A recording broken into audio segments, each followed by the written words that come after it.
Okay, hello, let's get this recap started. I've got a quick one for you today. But before we begin, ask yourself this question. Would you be able to live in a cage if everything was provided for you? Or would you try to break out?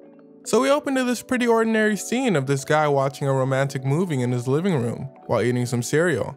It seems he knows the movie pretty well as he recites each line. Whilst reaching in a box of cereal, he finds a collectible toy he brings to a larger collection, putting it at the top. We then see Cyborgs walking around a museum, specifically in a place called the Gym Center, checking out what are, in their words, primitive items such as toasters, traffic cones, and handbags. They look into the guy's living room from earlier, who we now can refer to as Jim. The museum curator states that humans are endangered and that Jim is the only human raised in captivity. Jim happily greets the museum attendants with his signature greeting, a thumbs up. It seems that Jim has no problem with his living arrangements. Before the curator leaves, she states that a new addition will be added in the exhibit later, a female. Jim gets hype and begins to work out and clean himself up. He wears a suit ready to greet his new female companion, with museum patrons watching and taking pictures. All of a sudden, Jim's door opens and his female companion, Kaz, is brought in. Kaz wakes up and Jim opens with a line from one of his many romantic soap operas he watches. She ignores him and immediately begins trying to find a way out. While she's doing this, Jim gives her a tour of the place. Jim is struggling to contain his new guest as she pitifully tries to hide from the cyborg. Kaz whispers to Jim, asking for a way out. He shouts, "Why would anyone want to leave this place?" and highlights the many mundane and boring things about his life in captivity.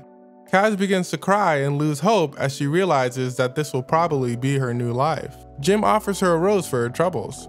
Jim then makes her and himself box frozen food, as Cyborgs still watch them. The pair are eating when she asks him if he's ever been outside. She starts to explain that nothing is real here and the Cyborgs didn't even try when making this place, such as the food not smelling like food, the stairs leading up to a wall, and one of the doors not even opening. Jim doesn't know what to make of the situation and says he's going to bed, saying they're supposed to sleep together and make children. She calls him a clown and adamantly states that she will never in her life sleep with him. He walks to his room upset and says she hasn't even given the place a chance. She sleeps on the couch and Jim quietly gives her an extra blanket and his favorite collectible item to comfort her. She wakes up and smiles. Jim leaves his room and finds all its collectibles missing.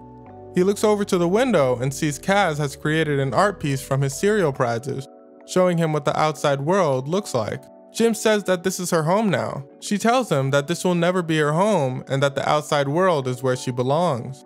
Jim goes back to bed again, feeling sad. The two begin to converse once more and Jim quietly tells her he believes he found a way out. He whispers that every few days a cart arrives and that she can sneak out. She asks him if he's coming as well and he says that the cart isn't big enough for the both of them. She tells Jim he doesn't belong here and he receives his first human touch he's ever had. He says not to worry, that he's happy here, and takes a sip of his juice awkwardly. Just like Jim said, someone with a cart arrives to replenish their food. The woman sneaks into the cyborg's cart and Jim covers for her, signaling that they're sleeping together. The cyborg and Jim give each other a thumbs up. The cyborg leaves with his cart and Jim lays alone on his bed, sad. The next day, another cyborg asks him if he knows where the female went. Jim says nah, and effortlessly looks around. The cyborg says she's glad he's at least still here, and Jim looks upset. The curator is bringing more museum guests through the exhibit and tries to greet Jim with a classic thumbs up. A chair turns around, revealing the cyborg that brings in their meals with a portrait of Jim on his face, signaling that Jim has made his great escape. The museum curator stares bewildered at this discovery. Jim is walking outside and meets with the woman that explained to him the wonders of the outside world, Kaz. The end.